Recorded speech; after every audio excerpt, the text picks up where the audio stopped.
We are back from our break and we are going to continue then with our next item, which is 7E. And this is regarding the Joint Municipal Services meeting minutes. So it is recommended that the Joint Municipal Services Committee meeting minutes dated January 28th, 2026 be adopted as presented and the following resolutions contained therein be endorsed. There are 5 of them that have been published within the agenda.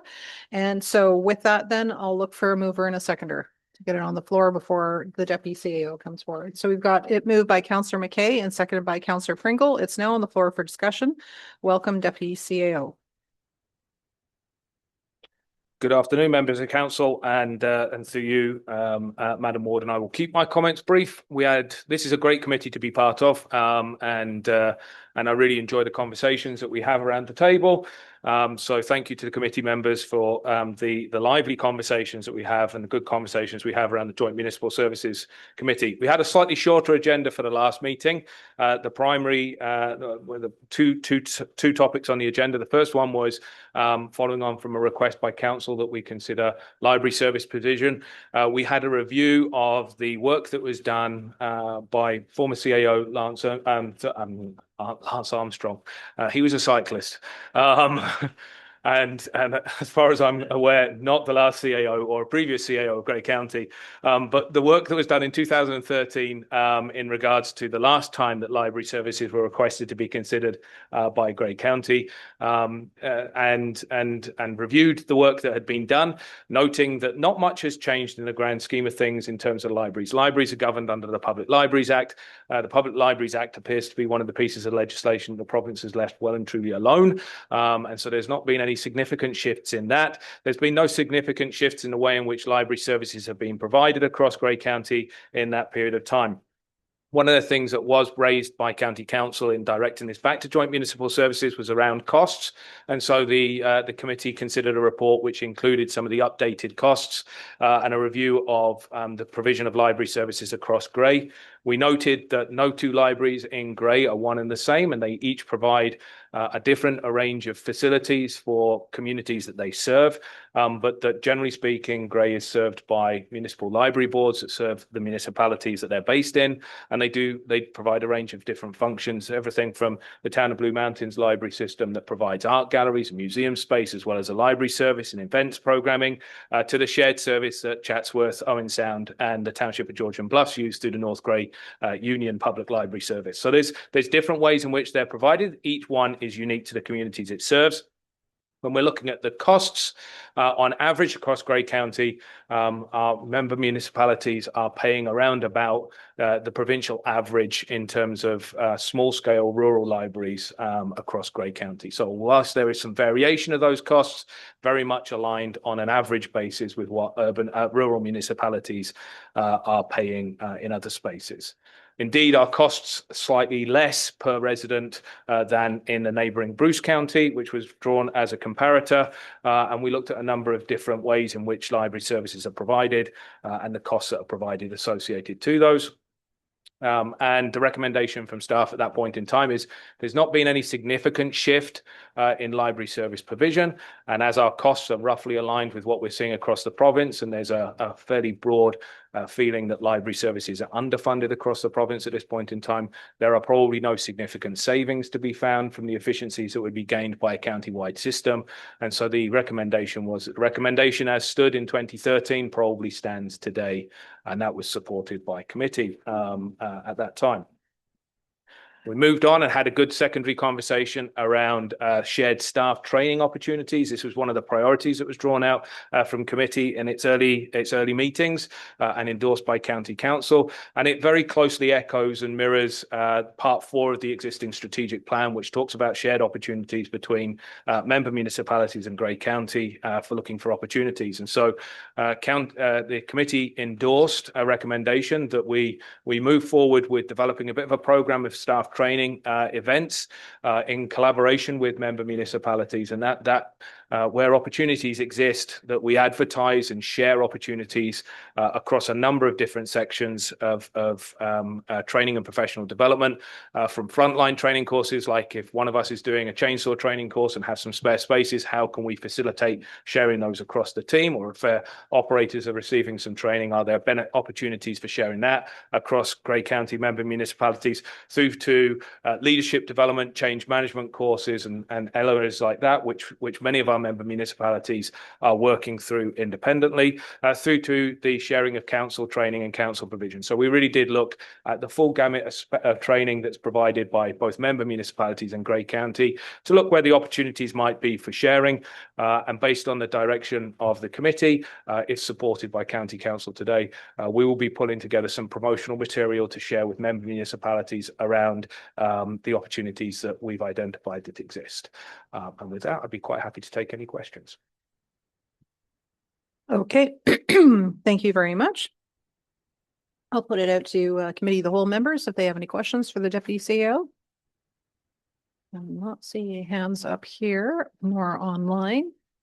All right, well explained. Thank you very much. In that case, then I will call the question. All those in favor? And that motion is passed.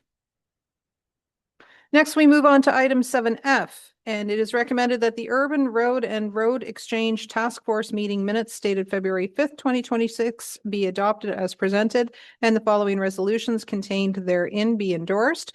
It is to receive report TRUR 0126 be received, and that the draft road transfer template agreement be approved, and that staff be directed to customize the template for each member municipality and circulate the agreements for execution, and that the warden and clerk be authorized to execute the agreements, and that the road assumption / deletion bylaws be brought forward to County Council with a transfer date of July 6, 2026, both for urban and rural transfers, with the following exceptions being transferred on October 29th. Number 1, Grey Road 4 within Flesherton. Number 2, Grey Road 12 within Markdale. Number 3, Grey Road 14 within Southgate and Southgate Side Road 11. And number 4, Grey Road 9 within Dundalk, and that staff be authorized to proceed prior to council approval as per section 26.6B of the procedural bylaw. May I ask for a mover and a seconder to get it on the floor for discussion? Moved by Councillor Gregg, seconded by Councillor Keaveney. It's now on the floor for discussion. Welcome, Director Hoy. Thank you, Warden. Seeing Niall's minutes go through so fast, I was going to get him to do this, but he didn't want to. So yeah, I'm stuck with it here. Rather than just go through the minutes, all the things that we went over with the road task force, the urban exchange task force, is in this presentation. So we've added a couple slides to this just because during the task force, some things came up, and it is a very, would seem convoluted financial formula. Simple if you know enough about it, but it's not intuitive. So the one thing I just wanted to say, we started this task force in February 2023. So we've done multiple visits to all the municipalities, I think 2 to each, maybe 3 to Hanover. We had a couple individual meetings. But again, it is tricky in that it's been kind of going through the process, but some people, we sent out a lot of data. Some people reviewed it very thoroughly, some not so much. But as it progresses forward, when it's finally starting to get to the end, people are starting to realize that, that it's coming fairly close to fruition here. And we had all our public meetings in March 25. Again, big disparity in how many attendees we had. We had a lot of people in Durham. The warden was in Meaford. And some meetings with nobody. So we did get a general consensus that although it's a big change, the public doesn't necessarily know that we have urban roads to begin with. And we still hear that, when we say, oh, Grey Road 5 in Owen Sound, they're like, there's a county road in Owen Sound? Like, people are still not totally aware of that. So I think that's why the public has given us, there's been some feedback and a lot of staff feedback, but we're still kind of getting out there what this means. So a lot of that in the PowerPoint, I'll start here through the PowerPoint.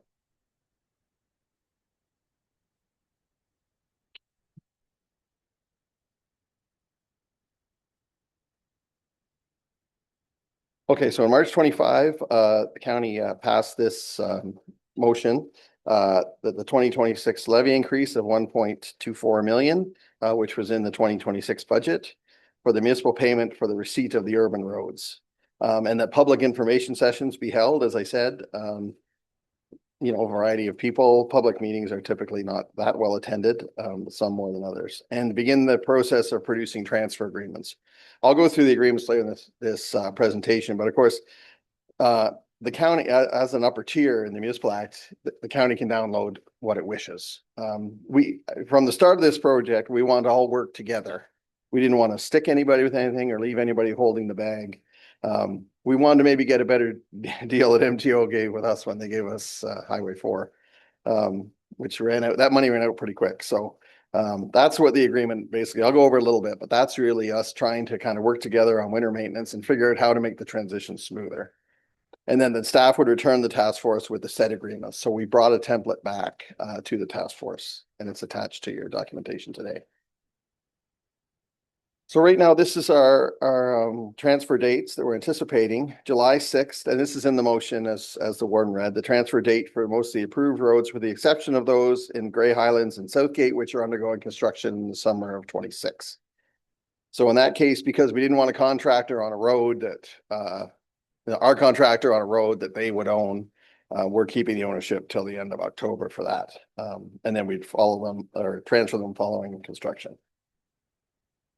So the next slide is added from the task force because there was a lot of very intelligent questions at the task force, and it's hard to get to the bottom of. So we've added this slide. This is that Transportation Services annual capital replacement funding. So our funding formula is that levy, that's CCBF, the former gas tax, and the OSIF funding. So that is our envelope, our 20 million this year, for example. Next year, you know, we have a projection of 22 million. So from the start, we took the assumption that we're already spending money in the urbans that we're in.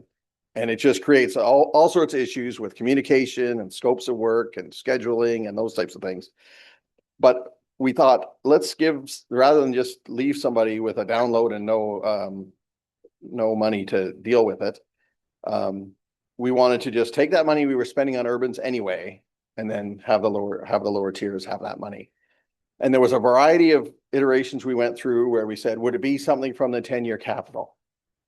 Would it be a road condition, say, because some roads are in better conditions than others? But all those had their issues. There was always some departments are maybe overrepresented in the 10-year plan that aren't actually going to happen. In general, with our work,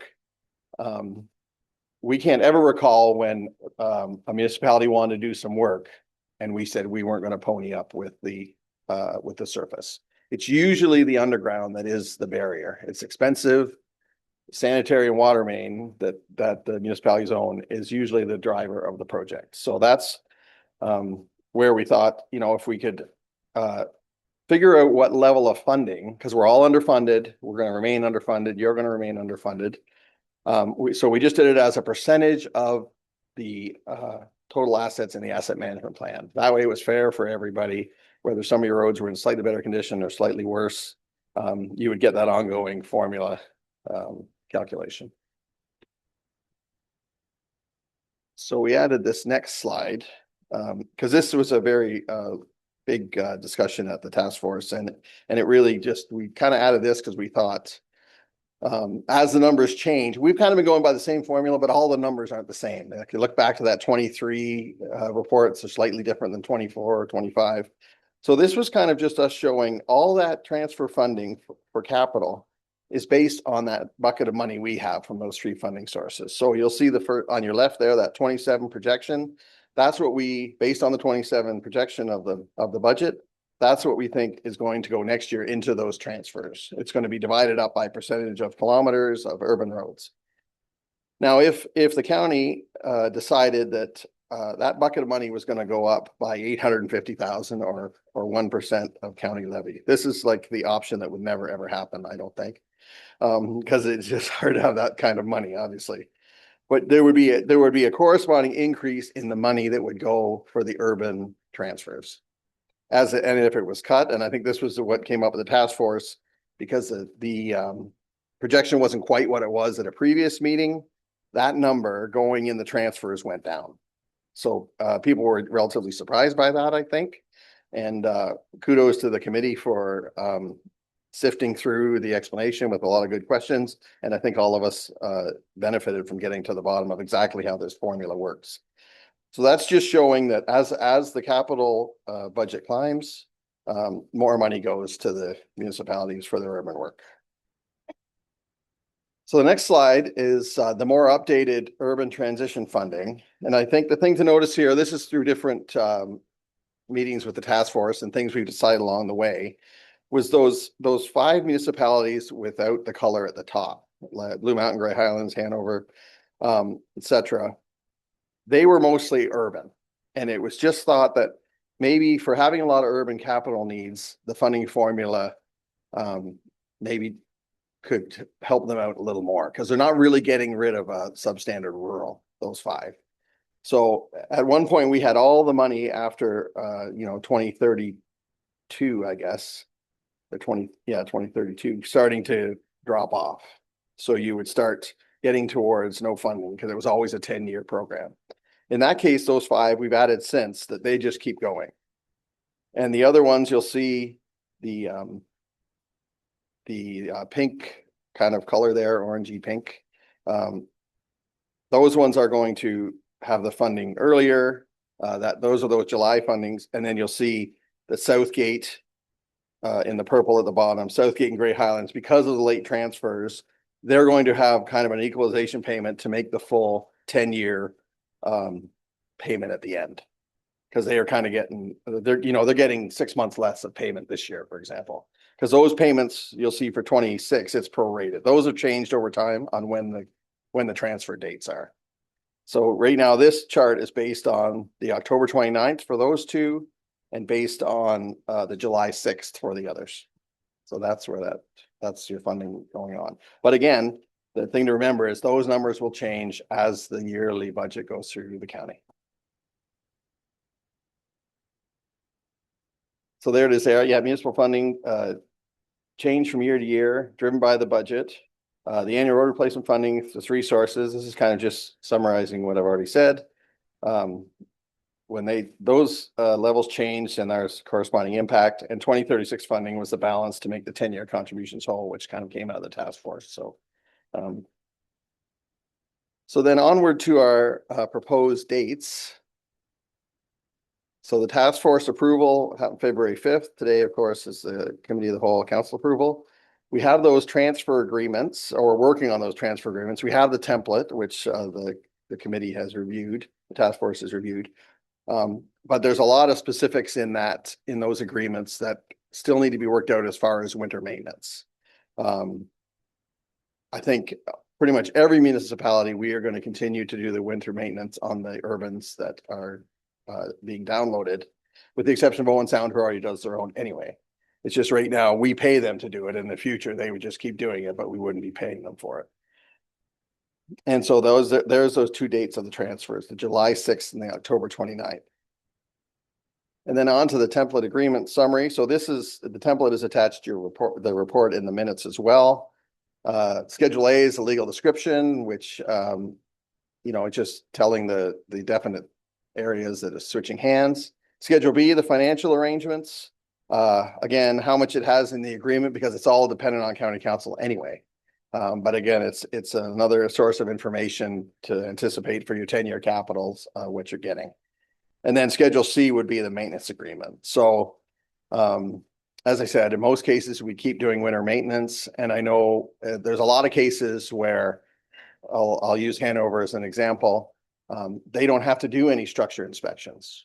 We do a whole bunch. So we would continue to do those. They would pay us their portion, and rather than have them have to tender for 3 or 2 bridge inspections. So there's a lot of various things like that. There's a lot of traffic signals. People don't necessarily have a traffic signal person, and we kind of work with Owen Sound on that anyway. So some of the signals would still be under the tender, the Owen Sound tender.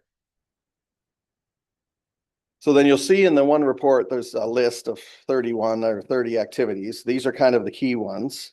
Finalize those municipal agreements. The civic addressing is a big thing. we had a big talk at the task force about the fact that there's kind of that drop dead date. It's not, your address changing is a big important thing, especially with an election coming from 911, Canada Post. There's just, we've got that July 6th that we'd be putting up all these signs. We'd be probably putting them up and bagging them. And then on that day, 911 is important. Obviously, it's, a life-changing decision if they can't get to your address. So we'd be going through and getting all that ready. So the date that it happens for everybody. And we talked early on in the process about a concierge service or a hotline number, just because there's so many things to change. Like you have 6 days to change your driver's license. In some cases, it'd be quite easy for people who are, pretty adept online, but in other cases, not so much maybe. So we don't want to leave anybody, with a bunch of addresses to change and no idea how to do it. So whether that means we have to go to their house and help them out or go to their front door, we do that too. Like, it is a big thing to have your address changed without any real say from you. It's a big impact for people. So, and then with the election, there's deeper issues that making sure everyone gets their election notices, et cetera. At the bottom of that page, updating the MTO signage on the Kings highways. We've had engineering go out, make lists of all the MTO signs. So we've got to make up new MTO signs and we're going to have to put them in place. So, where Grey Road 9 is now isn't necessarily where Grey Road 9 is going to be, like off Highway 6 anyway in the future, because that was concession 12. So there's a lot of signage to change. The management movement of historical information. We all have information, yourselves, us, things like municipal consents, just little property information. We've had little drainage issues over the years that you needed to look through those old files. So we'd be making sure all those went in a package to make sure everyone had the updated information on the roads they have. Some of it, of course, is quite old, but the legal reviews of each section. I know our legal department is, there is still a lot of kind of old outlier pieces of land or widening that might be in someone else's name. So that will continue to try to get that cleaned up. That transportation traffic bylaw, the old 4788 that we bring with all the parking and the speed limits, community safety zones, there would need to be corresponding bylaws for yourselves. So, all of a sudden in an urban, it wouldn't be a Grey County community safety zone. It would be, community safety zone for the municipality. In some cases, I pointed out, like the task force concession 5 is a no passing zone. It is not in our bylaw, but it is in theirs. So we would be probably adopting the bylaws as that road right now until we get a chance to, evaluate them. And just that last thing is all, GIS mapping, the bridge and road needs study. You'd have to update your asset management plans. It's a lot of big changes. Tender updates, all our tender updates are set for street sweeping, catch basin cleaning. If everything is just, we'd be doing a lot of little agreements to make sure that things continued as is and that we were able to all get our work done, yourselves and us. And then as I said, the franchise agreements with gas, hydro, fiber has franchise agreements where we allow them to work in our right of way. Not every municipality has franchise agreements, I don't think. So of course we would be, if we were getting rid of the road, we would be passing those on. And then adopt a highway. That's the big thing you don't really think about, but like I said, there's more to the adopt a highway than people just taking a road. Usually that road means something to them from a loved one or their history, something when they were a child or whatever. They are very emotionally attached to those sections of adopt a highway. In some cases, multi-generational families have looked after them to clean them. And it's very important that we make sure that no one is hard done by changing some of these things. So then back to our recommendation that the report be received, that the road transfer template agreement be approved.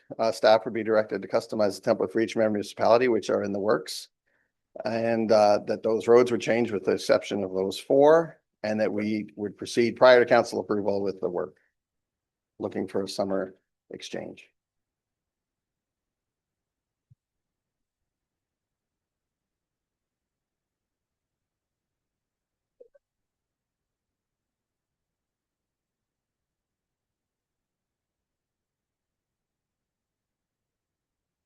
Okay.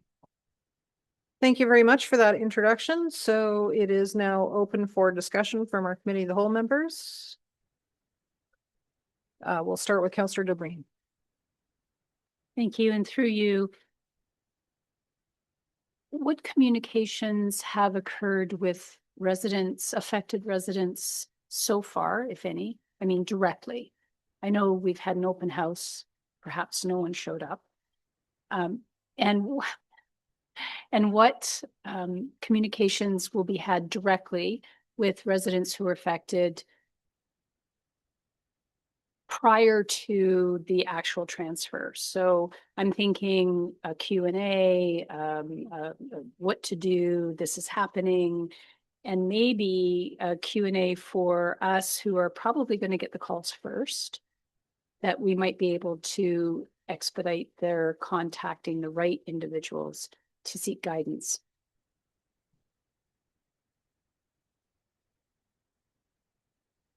Again, we haven't worked out all the logistics of that. I think a direct contact of some sort is obviously the best interest. I think the public sessions, are hit and miss.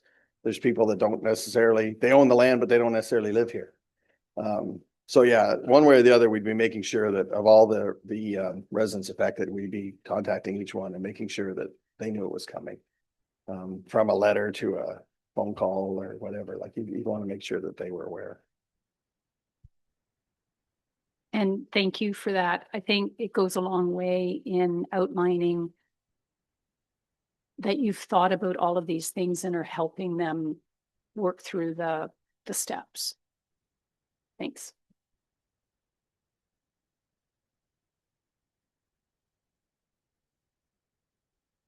Okay, other questions? We'll go to Councillor Patterson. Thank you, Warden. I just want to say a few comments. In Hanover's case, the current arrangement is working very well. Back in 1998, Hanover turned over 10th Street, which is our main street, or County Road 4, and we paid the county for turning that road over to the county. And now here we are, a complete turnaround. So just a couple of comments. Like, I would have more confidence in this arrangement if we had the updated asset management numbers, so we can find out the implications for our asset management plan. And if we had the updated financial costs. So again, we can work on that before we sign the MOU. And I know you said you're going to do this, but to me, we need to review this before we actually go ahead. Like, are we not doing this out of order? Shouldn't we have all the figures and the facts ahead of time before we do this?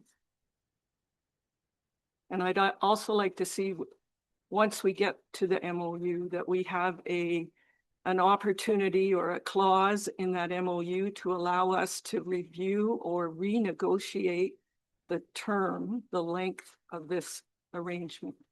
Because 5 years or 7 years from now, it may not be what we say it is. And we'll be paying more money than what we are with the current arrangement. Thank you. The one thing I would say to that, just as far as the negotiation, like, we had that the agreements be made and we negotiate a little bit. There's really, like, from a staff perspective, we don't really feel like we have a lot to negotiate. Like if Hanover said, well, we want 10% more in funding. Again, that is a task force decision. That's not really a staff decision. So as far as our negotiating, other than the three sections of these agreements, which, they're kind of going through county council, other than, a couple of things like winter maintenance and those types of things, which we kind of have a set rate for. It's hard to know, what exactly people feel like they're not getting. We right through this process, we know we've all equally underfunded.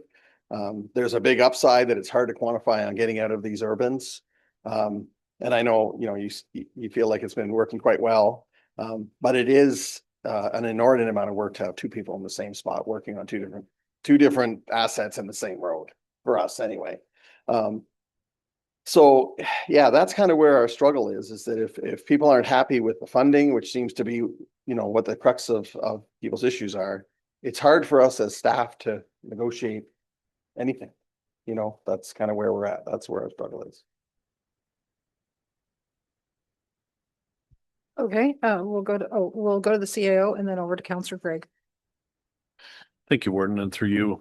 Just further to what Director Hoy indicated, and what we noted at the task force, were obviously we provided some numbers at the time in terms of what the numbers were in 2025 in terms of that set maintenance costs as Pat indicated.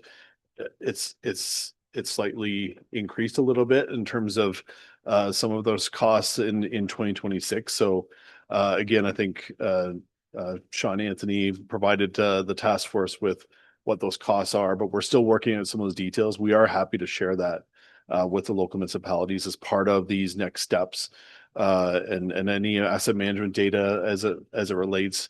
The numbers haven't changed a lot between 2025 numbers and previous numbers that were shared to now.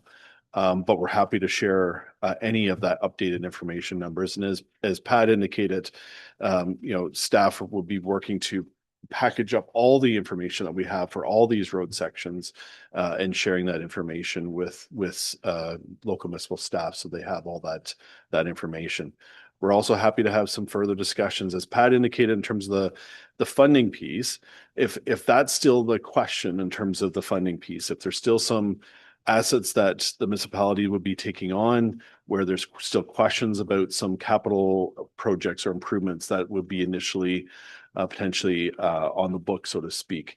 Again, we're happy to have those conversations. We would need requests to come back through the local municipalities on any of those matters if they're specifics, in order for us to be able to have the discussions with the task force and council to get further direction. Based on what has been approved in the budget, we've set for, based on what council has directed in terms of what that budget request was, based on, again, the information in 2025 of what that urban transition fund would be. As noted by Director Hoy, some of those numbers change slightly as depending on the total budget that's set for transportation services, but it doesn't change drastically. But understanding that and having further conversations with local municipal staff, we're happy, and local municipal councils, we're happy to do that. We're happy to help support that, so that we can finalize some of those schedules, bring back hopefully final signed MOUs, and work towards that transfer date. What if, based on, you see the transfer dates as currently recommended, we're also happy to have some further discussions if that's too quick. We're happy to have those conversations as well with municipalities and bring that information back to this council. But I think at this stage, we would need some further direction and requests almost coming from those local municipalities if the funding is still, in their opinion, not adequate to support their needs during this transition period. Okay, we'll go to Counselor Greg. Okay. Thank you for the opportunity to speak to this. We as a council have furthered this project for a solid year and a half, and staff have invested a lot of resources into where we are now. But I am going just to read back a little bit from March 20th, 2025. And I'm going to do that because last Thursday at the meeting, the report published for the public, and I'm just saying this, not point and blame, but there was a technical glitch in the publishing of the agenda with all the hyperlinks within the report, and they didn't work. So no committee members had access through that. The only way you had access through it was if you had the old printed copy from March of 25, which stated discussions were held on the positive opportunity for member municipalities to make local decisions within their urban communities when the urban cross-sections are transferred to them. The only significant concern came from those without a rural transfer component, noting a perceived inequity in the financial benefit provided compared to those who had one. They feel they would require additional funding to manage the transferred urban roads. Specifically, funds would be needed for future infrastructure upgrades and to hire staff to manage additional maintenance. In response, Grey County evaluated the transition funding allocation, which was this document, which last March indicated $30,765,530 be committed for supporting this endeavor, both the urban road download and the road exchange. And proposes to continue to provide winter maintenance within the majority of the urban transfer areas with costs to be invoiced to each municipality on a cost recovery basis. Other transition agreements or considerations can be considered with each municipality as part of the new road agreements. With that report, which adopted or received this new transition funding model of $30 million, which was escalated from the previous one. I'm just going to use Owen Sound, for example. We went from $7.2 million in funding over 10 years to $10.174 million. The recommendations from that meeting were the report be received, the funding model presented for the urban road and rural road transfers be approved, and the levy increase of $1,240,901 to support the funding model be included in the 26th draft budget for council's consideration, which I think from memory was supported by council 75% through levy and 25% through one-time funding reserve. That staff be directed to negotiate new road agreements with the affected municipalities in accordance with the activities in the report, and that the corresponding draft agreements come forward for consideration. In the meeting, for the first time in the slideshow, then we were presented a new urban transition funding model. I'm going to use Owen Sound, for example, again. It went from $10.174 million down to $9.187 million. Conversely, West Gray moved, and it was suggested at the meeting that was proportionate across the board. Conversely, I'm just using West Gray, not pointing it out, went from $3,966,348 over 10 years to $3,715,679. In the moment, it's very difficult to understand how one municipality is approximately 10% reduced and another municipality is only reduced 250,000. Or Southgate goes from 1.4 million down to 1,287,000. There doesn't seem to be the equity again that was spoken to in the March 25 report. And now we've got numbers again here in this slideshow that those numbers again have moved. It's very difficult for council to be able to respond, I think, in real time. I don't think there's any direction other than a postponing motion that's that should be occurring here today. There's no way these minutes as presented should be adopted. There's too many questions. As Councillor Patterson indicated, there are municipal staff who do feel like that staff be directed to negotiate new road agreements with the affected municipalities and the corresponding draft agreements come forward, that the order of operations is somewhat, there's a little bit of miscommunication has occurred. So I'm not in support of furthering it yet, because in furthering it, it is furthering a funding model that hasn't adequately been spoken to as to how we truly have got there. How do you have those inequities seemingly resolved in March of 25? And now there's, once again, there seems to be inequities again as you go down through our municipal partners. If you want the project to work, and this is an outcome of the transportation plan, and I'll support staff here, there is an objective. We have done a lot of work. There was never a goal of going project by project by project and severing them all out and building it out from there. We have come to certain agreements, but there is, I think, some discomfort in where we're at now in terms of moving forward. And I think we need to ensure that we're all, again, back in the same page, back together, because we're somewhat removed again from where we were, I think, in March, when we had more comfort as municipal partners. We're not all happy with the amount of download. I know when Owen Sound, if I'm speaking for staff, they're really not happy.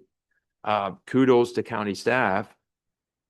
When I reviewed the 2023 to 10-year budget, 23 to 32, to date, county staff had checked off almost every project for 22, 23, 24, 25, and I'm in line for 26, except for 30, which has been delayed, and Gray Road 19 because of the partnership of Simcoe and Four Laning.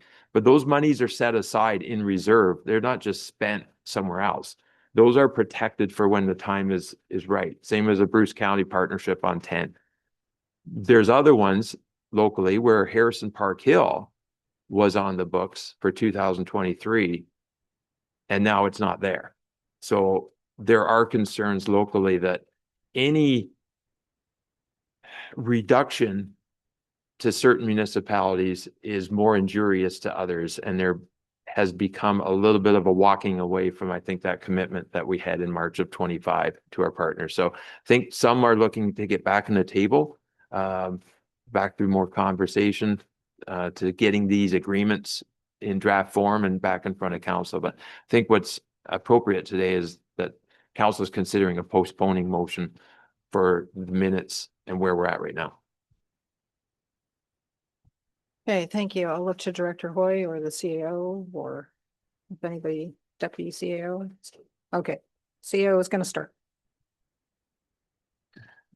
Through you, Warden, thank you for those comments.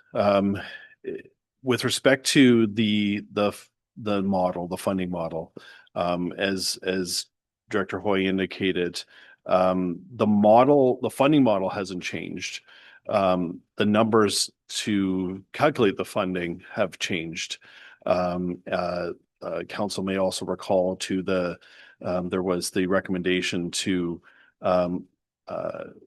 remove some of the, what I'll call the phase down steps for some of those municipalities that where there's a rural exchange versus those that were just having an urban exchange. So there were some changes that were done in 2025 as per the direction from council to move forward with based on the funding model. Those numbers have been put into the 2026 budget that was supported by council. So again, staff would need some further direction in terms of what those numbers look like, if there's anything different than what council is looking for. Again, if the local municipalities are concerned with the funding model, the numbers, we would need requests back from those local municipalities so that we can have those discussions with the task force and council. In terms of the models and the basic principles, those haven't changed in terms of the numbers. In terms of the technical glitches, again, from staff perspective, we apologize. We weren't aware that some of those links were not working. Those reports were still available through our website. You'd have to go digging for some of those dates, but thank you for making us aware of those links, and we've since corrected that technical glitch. In terms of the funding model, and this is why we wanted to, based on the discussion from the task force, we wanted to put forward, based on, again, the same funding model, here's the numbers as we see it, based on the table that's in today's presentation that was shared with Committee of the Whole in advance of today's meeting. That's the numbers as we know it, based on what has been agreed to as the funding model. Again, with this, we're happy to share this further information with local municipal staff. We're happy to have further conversations with local municipal staff to answer any questions that they may have with respect to the various assets, the conditions of the assets. That information was provided to staff back in late 2024, I think it was. Some of it has changed slightly. So again, we can provide some further information. We're here to, again, support council's direction in terms of how you want to move forward with this project. As noted by Councillor Gregg, a lot of work has gone into this project to get it to this stage.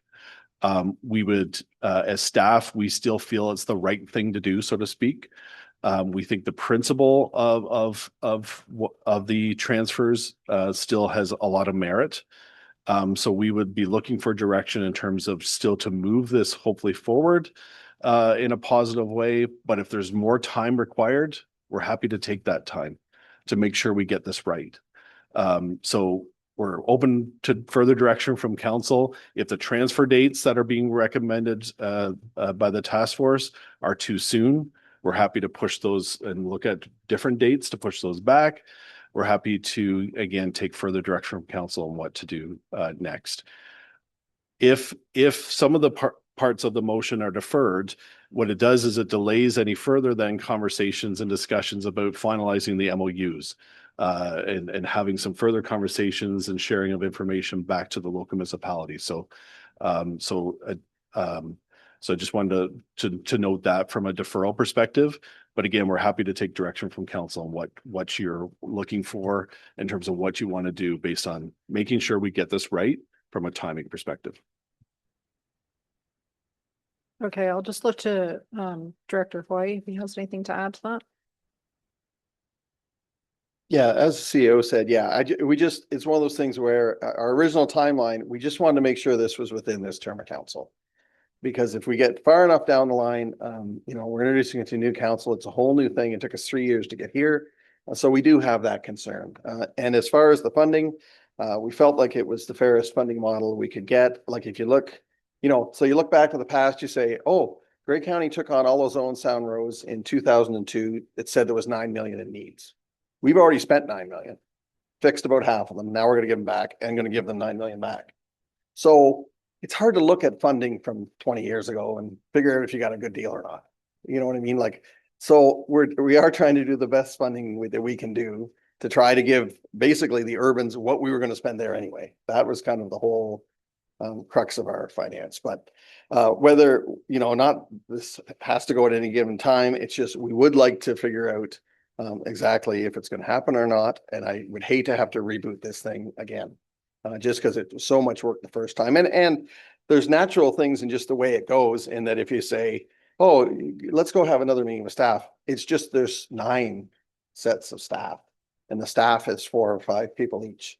So the meetings, like even just a quick set of meetings with everybody, it does seem to takes a lot of time.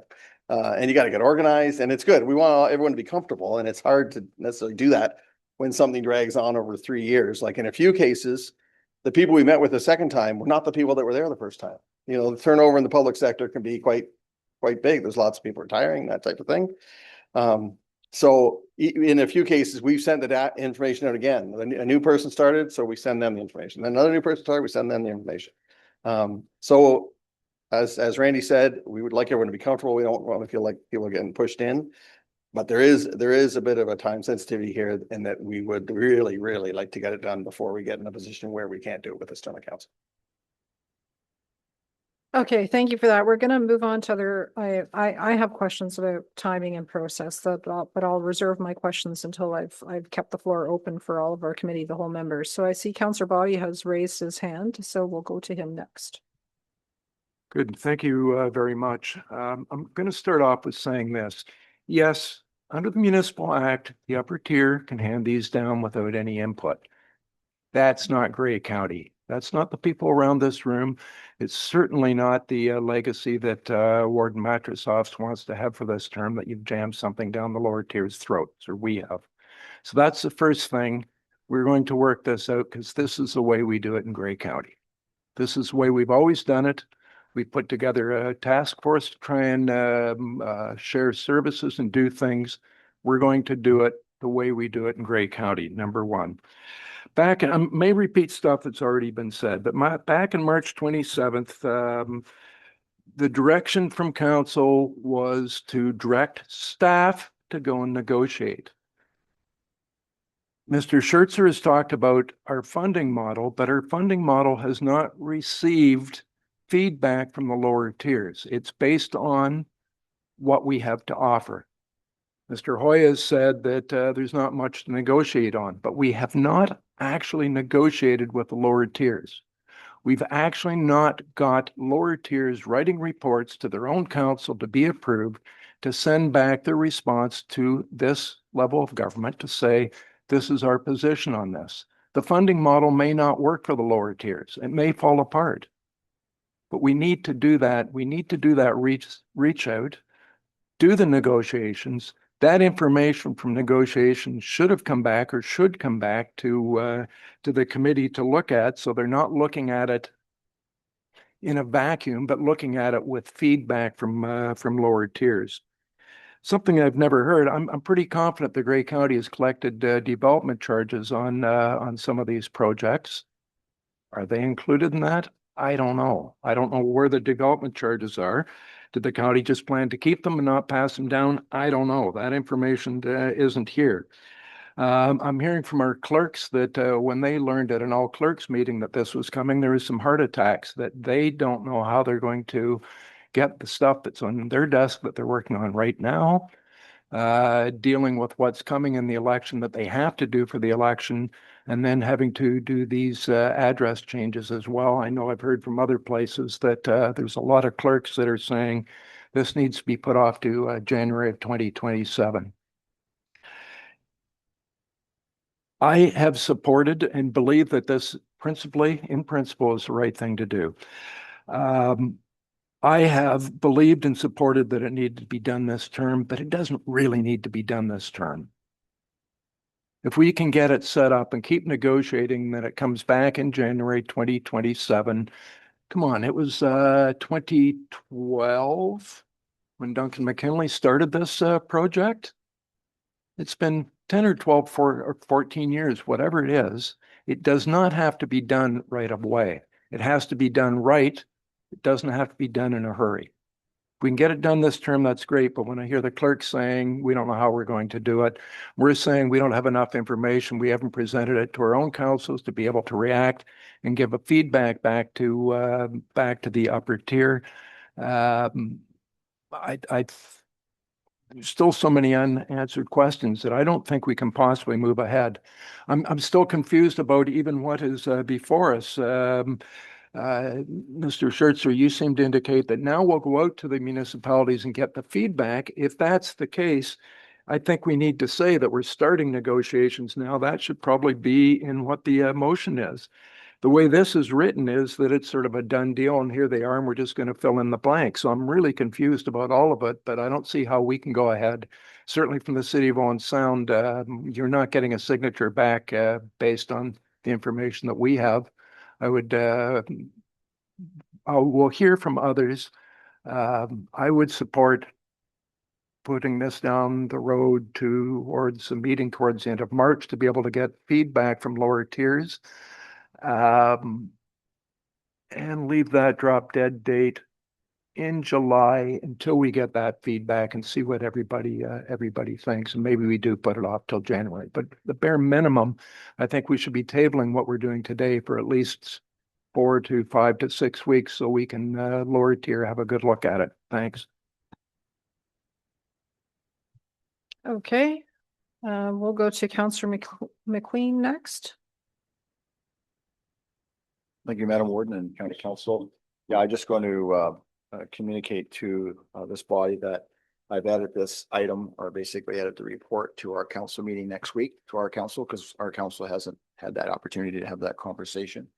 So, so I'll have a better idea of introducing this. I've talked a bit about it as a mayor through our committee, but we haven't sat down and talked about it. I do have a letter here that was from our staff back in January of 2025 with their concerns. That's probably echoing the same thing from Owen Sound. And it says, thank you for the opportunity to provide comments on the urban road exchange. Based on the funding model proposed, it is staff's opinion that the compensation is nowhere close enough to offset the maintenance and capital reconstruction required to assume county road network and associated assets. The municipality already has a large infrastructure deficit. This will only compound the situation. Now, to add that may not include it, Ray Road 12 that's being done, that's being scheduled. So that is being scheduled for this coming season. So, but I know from talking to staff in that letter from last year, there is concern as well of the compensation. So I'm not trying to muddy the water too much, other than I need to have this meeting with our council next week to have that further discussion and set those things up. So. Okay, other questions, comments? Okay, a number of my questions have been already posed by some of my colleagues, but I am also aware of the intent to come around to the various lower tier councils to present this. I am going to ask about that time, and perhaps the CAO would like to fill us in on that. Given that so far the conversations have been staff to staff, So that's been happening. There's been a lot of background work to provide the right kind of data to be able to present to the lower tier councils. But we heard also that things were tweaked, very, very, it seems like the numbers are still landing. The dust is still settling on those numbers.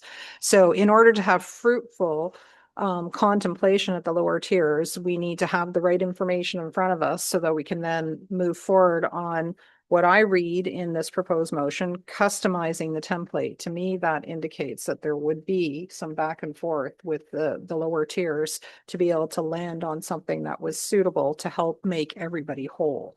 So can I just ask that question to begin with for the CAO, because I'm hearing from my colleagues as well that nobody is disputing the fact that the staff to staff conversations have been going for a long time, and a lot of work has been invested into this because you need that. We can't just start with a blank page and have a conversation in the air. We need to know exactly what it is that we're looking at to see how it fits.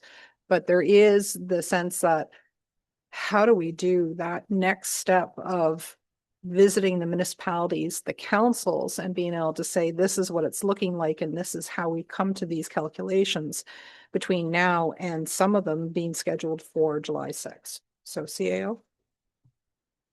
Thank you. Through you, Warden.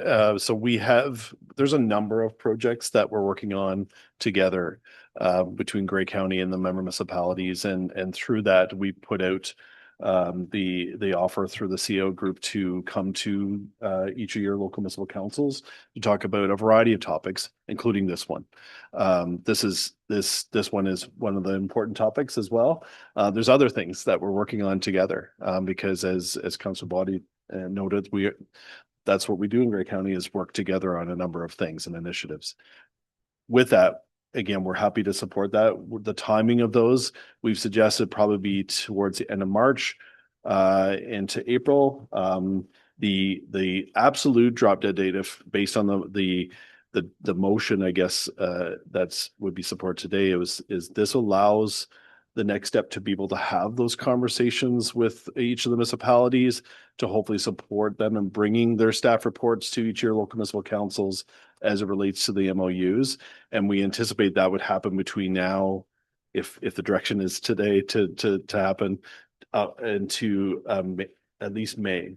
May 14th is when, as we noted through the discussion, through the task force report, would be when we would have to bring the bylaw forward back to council in order to make sure that the July 6th date works.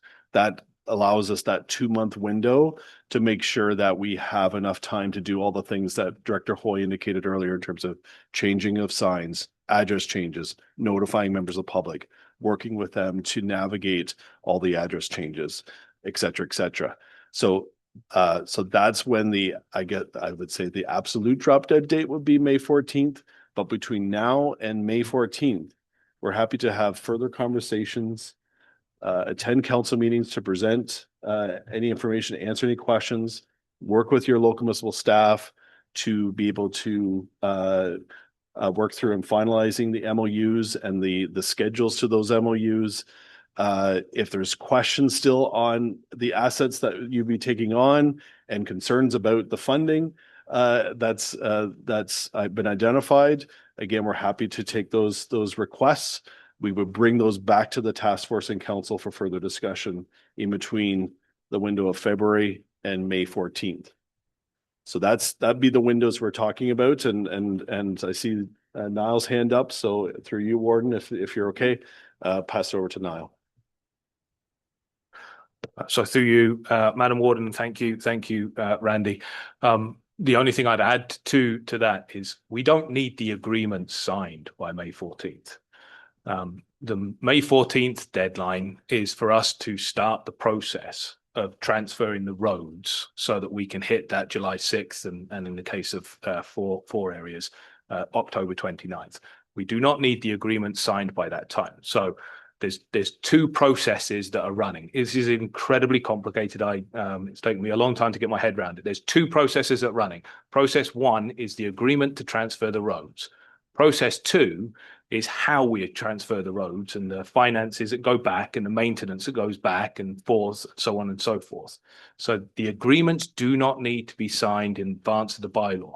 If we're signing agreements with member municipalities next year, that's absolutely fine. There's no reason that the agreements need to be signed before the bylaw is signed. So we've got two decisions wrapped up in front of you. The first one is we would like to transfer the roads on July the 6th. That's the timing that would work for us to get that done and dusted this year. We'd also like to start the process of sharing the agreements and the cost schedules with your member municipalities so that you can take those up to your councils and have the conversations. If the conversation that comes back is there's not enough money in that, then that comes back to county council as part of a budget request, as part of the budget process, to see whether the county council is able to support more or indeed perhaps less. If you all think we're giving you too much money, then maybe we can reduce the county council budget. And so there really are two slightly separate processes, and there is no rush on signing the agreements.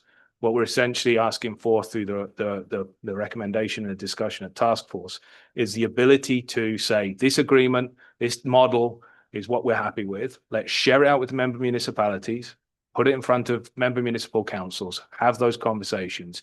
Then we can start that conversation around the funding, which is slightly separate to the actual transition of the roads. So there's the two pieces there. Thank you. Okay, so may I just ask a question? I think maybe there will be others around the circle to the deputy CAO. Then you've just said that the road could still be transferred next year. No, the MOU could still be finalized by next year, but you want to transfer the roads ahead of the MOU. Is that what you're saying?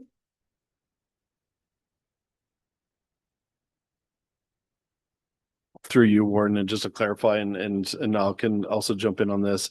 So as it relates to actually the transfer of roads, an MOU is not required. And in fact, in speaking with some of our other neighboring counties, when going through this process, there hasn't been an MOU for that. It's done through bylaw in terms of transferring those roads. No doubt, the agreements would be providing some of the details that we've been talking about in terms of who's going to maintain what come wintertime, who's going to, what those transition funds would look like.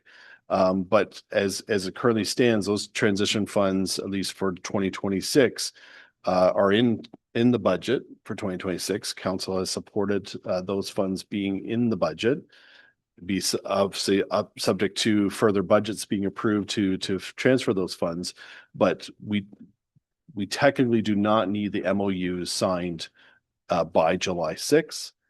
Those can be finalized and signed post July 6th or whatever transfer date is recommended by council. Okay, I gotta open it to the, we'll go to Councillor Body. Next.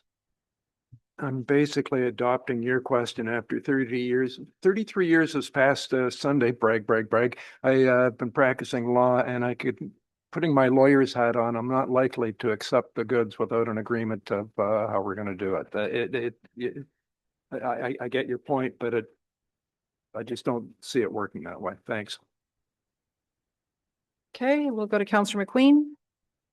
Thank you, Madam Warden. Just on the side of, and we talked about this at the committee, that after it's downloaded, the urban roads, the county would still continue to plow those roads. But I think, did you share that cost today? I don't know if you did or not.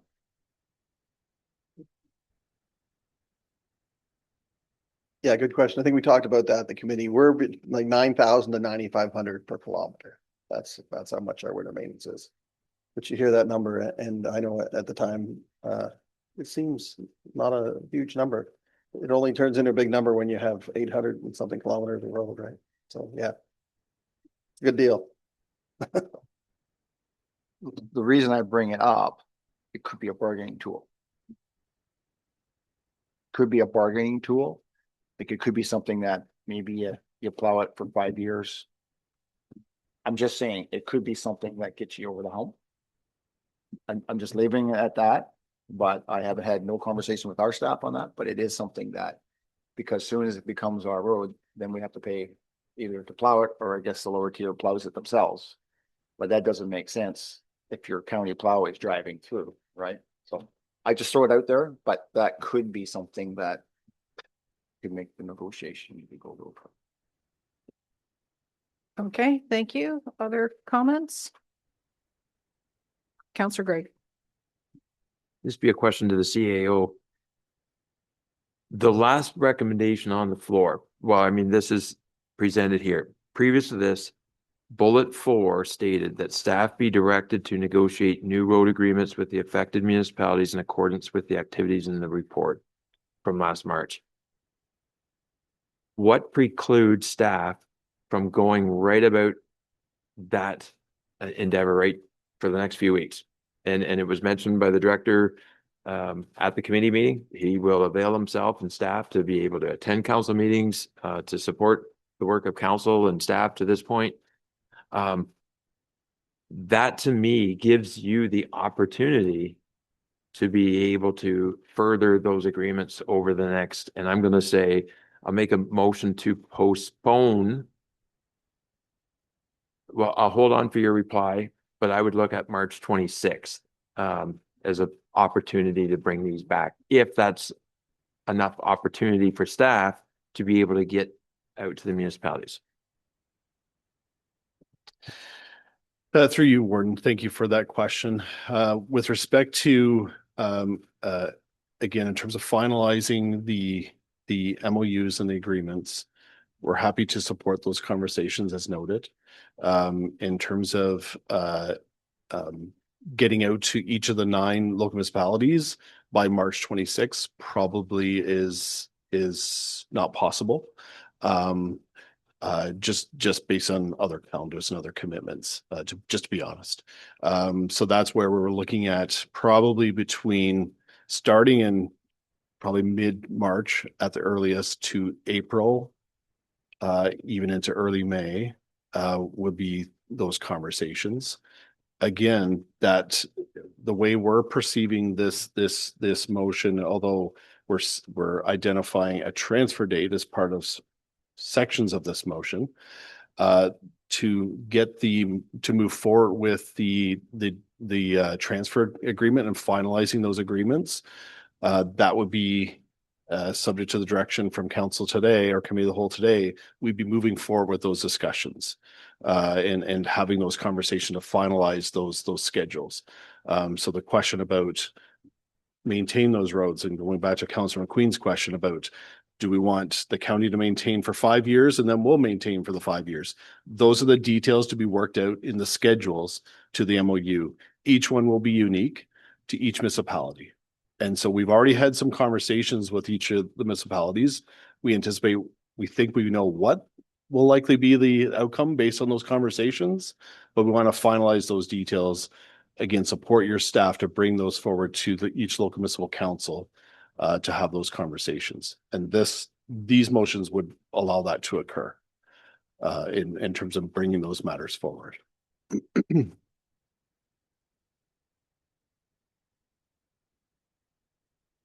Here's what I would suggest. I could make this as a motion, but I want your feedback, Randy. I was going to motion to table or postpone, whichever is proper wording, this report to March 26, 2026. B, to provide the lower tier with the asset plans and asset financials within 10 days, which was what Sue asked for. 10 days from now would give lower tiers a chance to look at them. And then to forward the content in the report, which would have been forwarded if we had moved ahead, to the lower tiers and asked for their consideration and reply back by March 15th. That gives us a month from today for lower tiers to be able to get their staff to write a report, put it in front of their council and reply, versus having to go out and talk to staff. You know, there has been talks. This puts it. Your thoughts on that? If you think there's a consensus there, I'd move it. Yeah, just a point of clarity, we had sent all the, or the asset, I'm not gonna say all, we had sent the asset details, what they are, some condition ratings, that type of thing. But not all the details of the asset management plan, as you alluded to. So that is one thing that has not been sent yet, is all the asset management plan data that relates directly to the assets.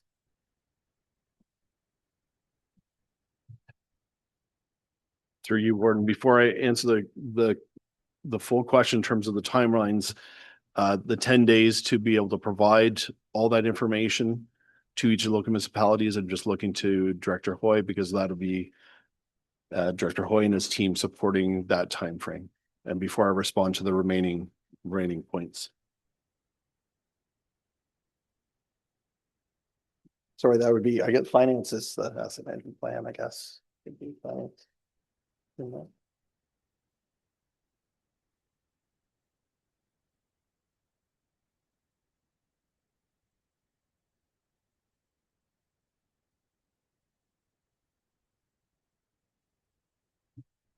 Through you, Madam Warden.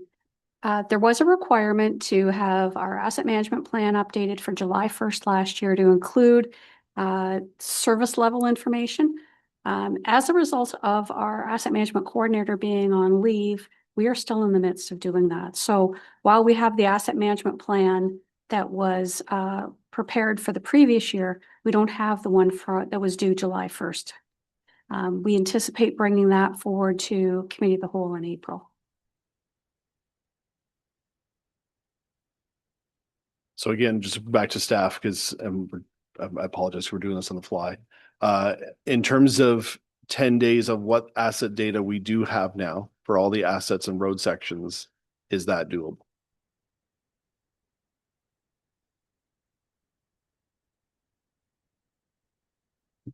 Yeah, as I said, they have everything except the asset management plan. So we have already given all the data that we have as far as condition ratings and that type of thing, so. So based through your Warden, sorry. So based on that, I think we can share any data that, again, the local municipal staff would be looking for to help support their conversations back to your local councils.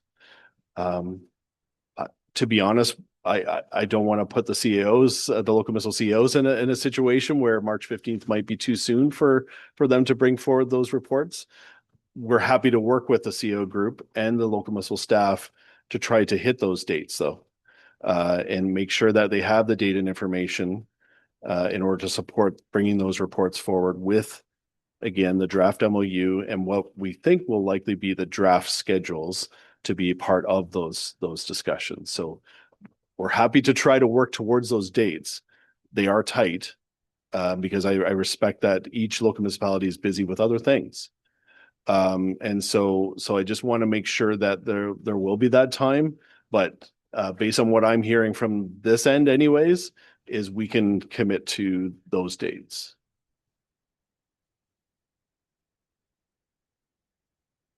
Thank you, Warden, and thank you, Randy, and thank you, Pat, and thank you, everyone else that just participated. I'm not sure if we're looking, yeah. The asset management, I'm looking at Councillor Patterson, the asset information on the hills, I would have thought that the quality of them, where they're at, all those types of things, I just assume we're in the engineering department already. I will move that we table this report to March 26, 2026, and to provide lower tiers with the asset financial information available maybe as soon as possible, and then I won't frame that in, along with the information that would have been contained in this report to lower tiers for their consideration period, and I won't put a date on the end of that. Okay, so while the clerks capture that, and is it being seconded by the deputy warden? It's being seconded by the deputy warden. Okay, so that motion is now on the floor. Yes, yeah. Okay, so it is that the motion be deferred to the March 26th, which is 6 weeks pending further information being provided to member municipalities on the financial information and asset management plan information, requesting each municipality's consideration and reply to Grey County as soon as possible. I think it's wise to state as soon as possible because all of us have different cycles of when reports have to be in the hopper before they can actually get there. And also recognizing that already in play was the plan to come and visit each of the municipalities like that. This is not a new step. This was already planned, and I understand how complex it is to talk to 9 different municipalities and schedule the right council meeting and make sure that the right people from the county can be there present in person. So it does require some time to go through this.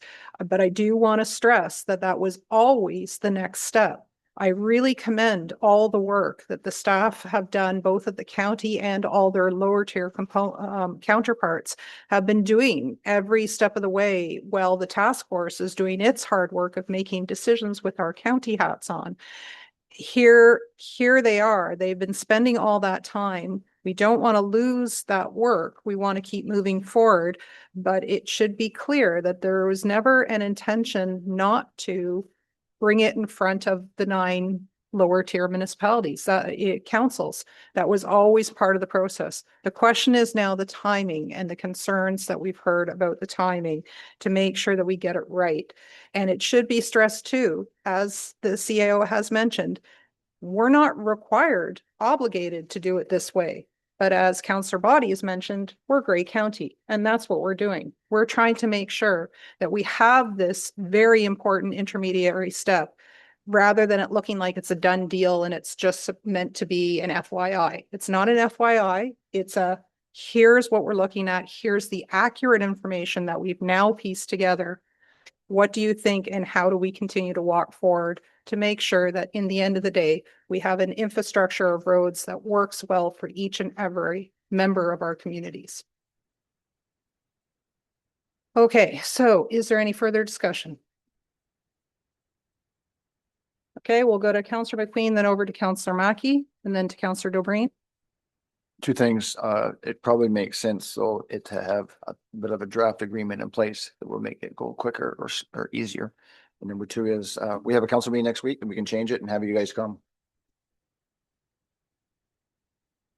Absolutely, yes, and that's the intent of the draft template, is to make sure that it's not a blank page, that it's somewhere where you can have a fruitful conversation. Councillor Mackey? Thanks, Warden. It seems like we've been going through this stuff for, well, it has been 20 years or 16 years since it first started, 2010, I think, when the first master plan came forward. We're never going to have an agreement that's going to make everyone completely happy. My issue today is I'm hearing more lower tier hats on than I'm hearing county hats on. Like, this is a county, it made sense for the county, and we need to be focused on what's in the best interest of the county. The concerns I'm hearing is about certain funding models for individual municipalities. So that's, I think that can get worked out. The county's been trying hard to work these things out through the entire process. You know, our staff have been great here, working with the lower tiers. I don't want this to get bogged down. I certainly don't want to get bogged down to another term of council, because I'm just afraid, you know, where that would end up. There's been too much work and time put into this to let it fall dead now. So if it takes a little bit of time for someone to feel better, then maybe we need to do that. But we need to keep this process going, because it is in the interest of the county and the master transportation plan. And that's what we need to focus on, was the role of the county transportation, moving goods and services across the county. You know, that was the focus at the beginning. So we need to get back to that, why this made sense at the beginning. If it didn't make sense at the beginning, we should have stopped it then. But we've, you know, put 16 years into this, and, you know, we're getting caught up in minutia now. So thank you. Okay, thank you. We're over to Councillor Dobreen. Thank you, and through you, Warden.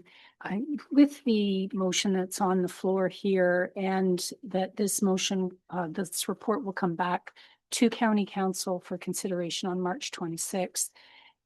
asking each of our municipalities to reply to Grey County as soon as possible.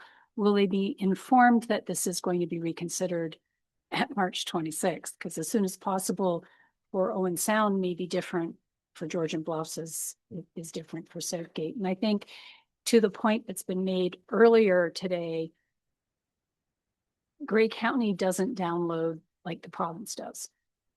We work with our 9 municipalities and for what's in the best interest of the entire county. So I appreciate all that's gone into this. I'm not on the task force, so I appreciate all the work that's gone into for the past 14, 16, however many years. But the details now are what's going to make it go through to the finish line. So thank you.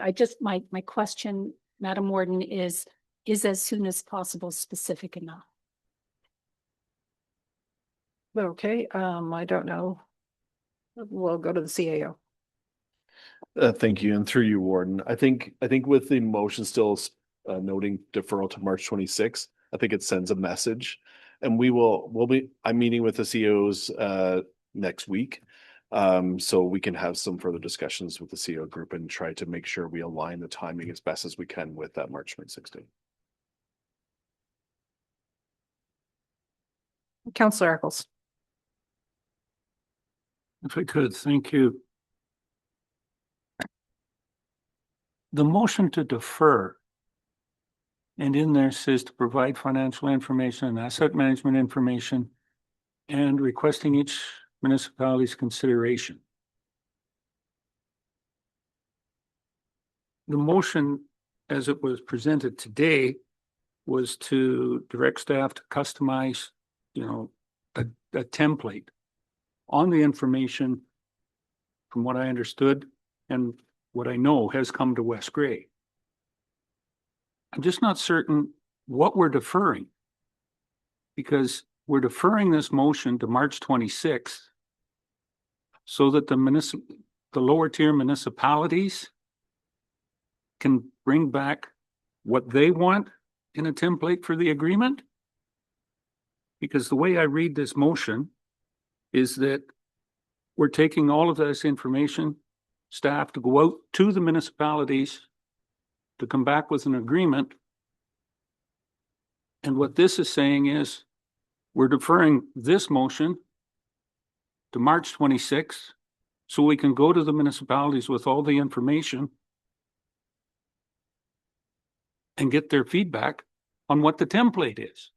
Is that, I guess that's to Mr. Body on what his motion is. Is that what you're requesting? Because I see it just as a continuous repeat, because in what I see in the 7F is exactly what you've got here. Only we're just turning this off until March 26th to do this.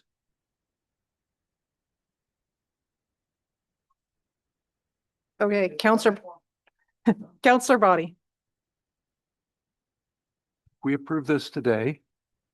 You could never go back to, without a change of 2/3 of us go back to the committee to be reviewed. If we get different feedback from the lower tiers after we do this, it is open that when it comes back to council, if we wanted to tell the committee to have another look, we could do that. It keeps the options open. So we're providing it to the lower tiers before we sign and stitch things up. We're all going to vote on it. We can vote against it or for it. It really doesn't matter. Okay, thank you. We'll go to Councillor Gregg. If I can speak in support of the motion, the reason to support the motion is we all were just presented another slide on funding models earlier in this presentation that I don't think anyone can tell me as counselors how we went from this funding spreadsheet to this funding spreadsheet last Thursday at committee and now to another funding spreadsheet today. That's the benefit, or part of the benefit, of having more time to sit back and try to understand how these numbers are moving. Because are the numbers moving? They certainly are. because the spreadsheet that was presented in the slideshow today was not the one presented in the committee meeting. The funding model, the formulas and so forth may not be changing, but the numbers are bouncing around. And we don't have a good fulsome understanding of how that's occurring yet. And that's another benefit of March 26th being a date where we come back and we review the feedback that we garner over that time period.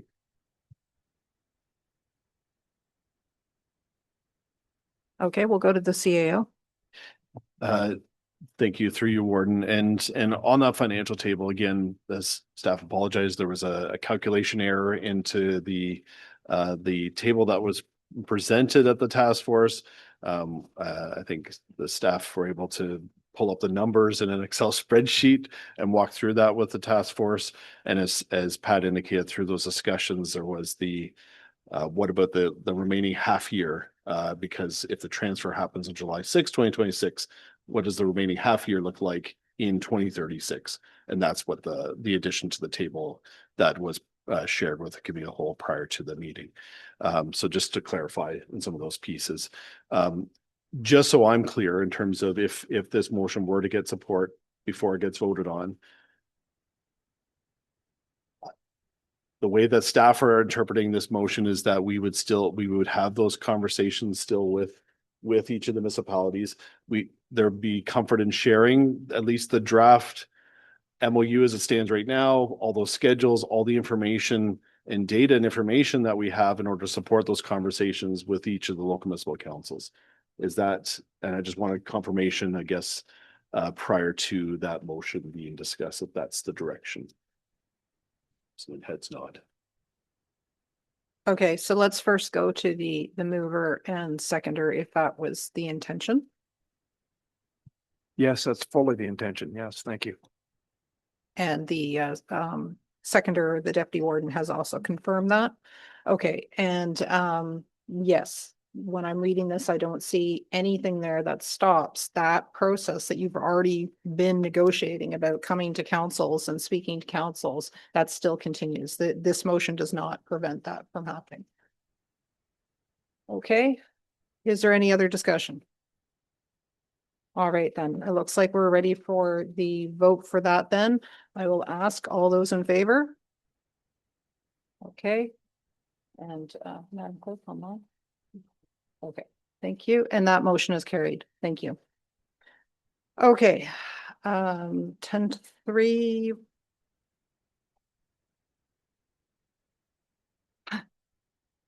Okay, so that concludes all of our section 7.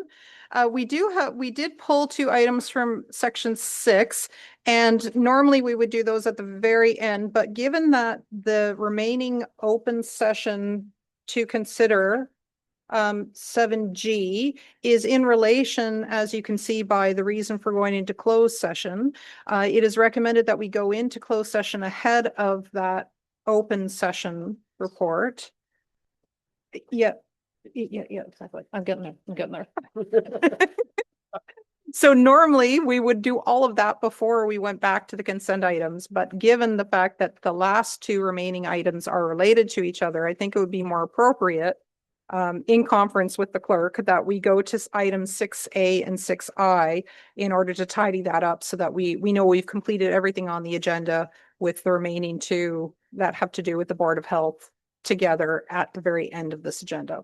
So with that then, if you could please turn your attention over to item 6A.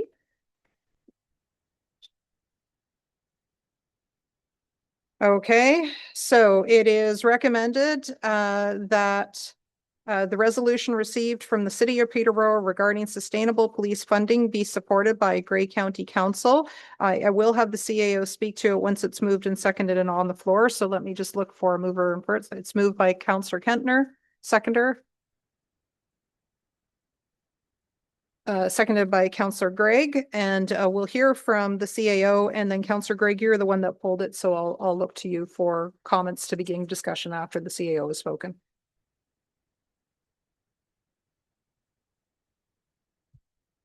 Thank you through you, Warden. So this is a letter that's been circulated around requesting the province to provide some sustainable funding for police services.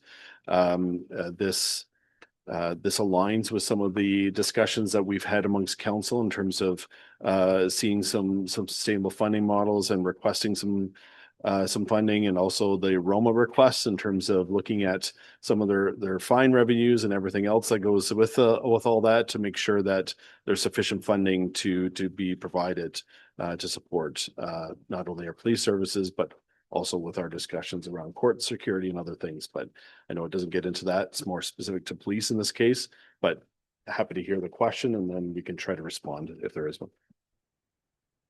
Okay, Councillor Gray.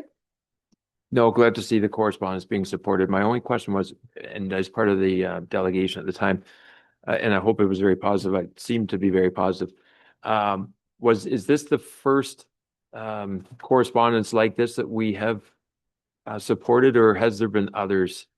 This is a really well worded piece of correspondence from Peterborough. I just couldn't remember if this is the first action item that we've supported, or if there's been others. Thanks. Thank you. Through you, was making sure with the clerk. Yes, we believe this is one of the first correspondence similar to, or based on the messaging that's being put forward, that would be brought forward for council's to consideration. Okay, any other discussion? Councillor Kettner. Thank you, Madam Warden, and through you, I just throw out that Meaford has had a 33% increase from the OPP in the last 24 months. Okay, thank you. Any other comments? Not seeing any then, I'll call the question. All those in favor? And that motion is carried. Thank you. We'll then tidy up section C with 6I. It's recommended that report PDR CW 0526 regarding a University of Guelph student project entitled Best Practices in Rural Event Venues be received for information. May I ask for a mover and a seconder? Moved by Councillor Nielsen and seconded by Councillor Dobreen. And we can have intermediate planner Dillman speak to that. And then I will look to Councillor Nielsen, who had pulled it. Welcome.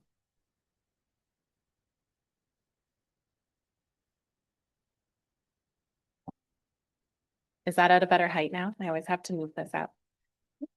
Thank you very much. So I'm pleased to share that we are partnering with students at the University of Guelph who are completing their master's in rural planning. They'll be undertaking a best practice review for us of rural event venues. So this will include a scan, like a jurisdictional scan, and then providing some best practice recommendations. So really a key intention of this work is to take on some of that in-depth research that goes into crafting and building policy that's then used to inform local decision making. So the report will be shared with council and member municipalities. And I should add here, I am a graduate of this program, so I am very happy to now come full circle on this.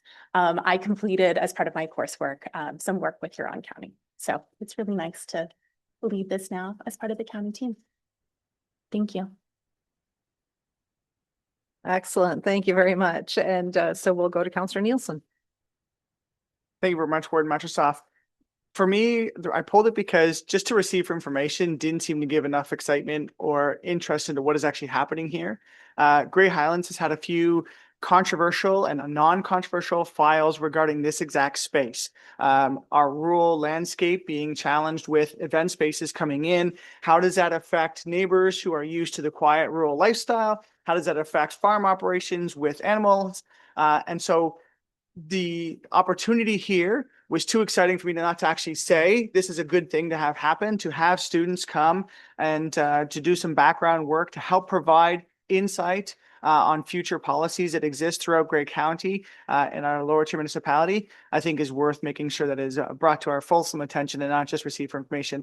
Thank you very much to Planner Dillman for coming and sharing that little bit of extra sauce to the motion, but very excited to see this happen. Can't wait and look forward to the discussions that happen in the report that comes back afterwards. Okay, thank you. Any other comments? All right, great. Thank you very much. I'll therefore call the question. All those in favor? That is 2 hands from Councillor Nielsen. You can't vote twice. You know that. Okay, that motion is carried. All right. Thank you very much. So as I mentioned, what we'll do now is we'll enter into closed session and we'll save item 7G for afterwards.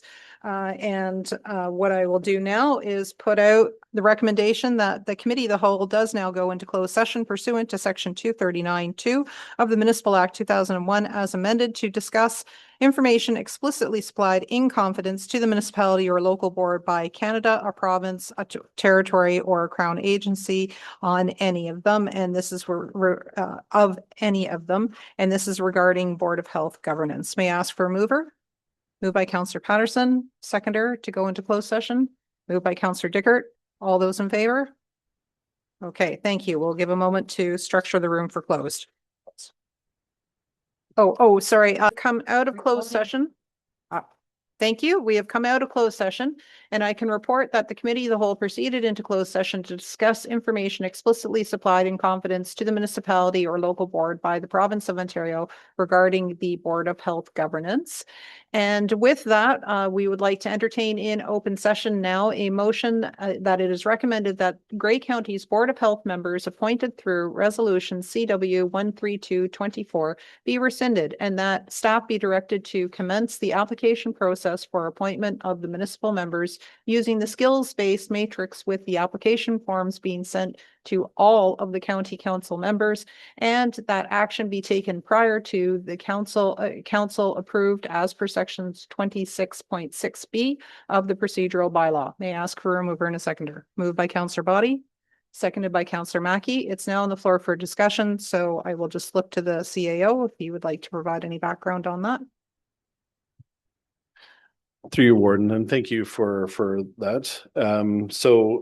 As per the open session report, the skills-based matrix which was endorsed by Chief Medical Officer of Health, Dr. Moore, and supported by both counties, is intended to be used as part of the application process to support appointments to a reconstituted board. As noted in the February 4th communique issued by the special advisors to the Chief Medical Officer of Health, the board's appointing bodies were asked to use the skills-based matrix tool to assess and appoint board members over the coming weeks. The communique notes that no one member of the board is expected to possess all 16 competencies. Rather, these competencies will be collectively present on a reconstituted Board of Health. The application process would consist of interested county council members completing an application form and providing information using the skills-based matrix as a reference tool. The deadline for the application submissions is currently scheduled for February 27th. Initially, we were proposing a meeting to be held in March to consider the appointments, but we will need some further time to complete the application process and to assess and package all the applications that are submitted. So we're likely looking at April now for that meeting, and we'll continue to work with Bruce County to coordinate and align the application and appointment process. So we have the motion that was in the report, the open session report, to be received that report for information, and then this report before you as County Council to consider as well. Okay, thank you. So we'll vote on this one first that has come out of closed session, and then we will then return to item 7G. Okay, so with that, then any discussion? Seeing no hands, all those in favor? And that is unanimously carried. Thank you. So next we'll move to item 7G. It's recommended that report CAOR CW 0426 regarding the application process for appointing Board of Health municipal members using the skills-based matrix be received for information. May I ask for a mover and a seconder? Moved by Councillor Dobreen, seconded by Councillor Gregg. It's on the floor. We'll look to the CAO for an introduction. Yeah, I just provided a brief summary prior to that last motion. I don't have anything further to add at this stage. Happy to answer any questions if there are any, but just recommending to receive that for information. Okay, thank you. Any comments? Seeing no hands, all those in favor? And that is carried unanimously. Thank you very much. Okay, well, with that, then we're now back on task just to finish off the last of our few items. We have other business. Councillor Body. Very quickly, the Ontario government announced this morning 6.4 billion to colleges and universities. We hope that fares well for Georgian College. Thanks.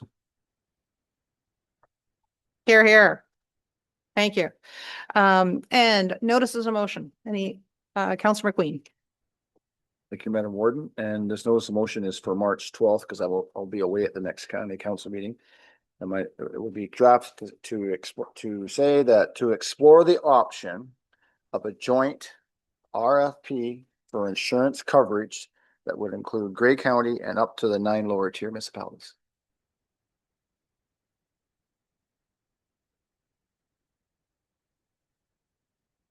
That's a great way to shut me up. And I was just going to say, I'm sure lots of people would love that button. And this could also go to the joint municipal service meeting group as well. But anyway, I will be drafting that. Okay, thank you. Any other notices of motion? Seeing no hands, we'll look for a motion to adjourn. Moved by Councillor Patterson, seconded by Councillor Nielsen. All those in favor? And this committee of the whole is adjourned. Thank you very much, everyone.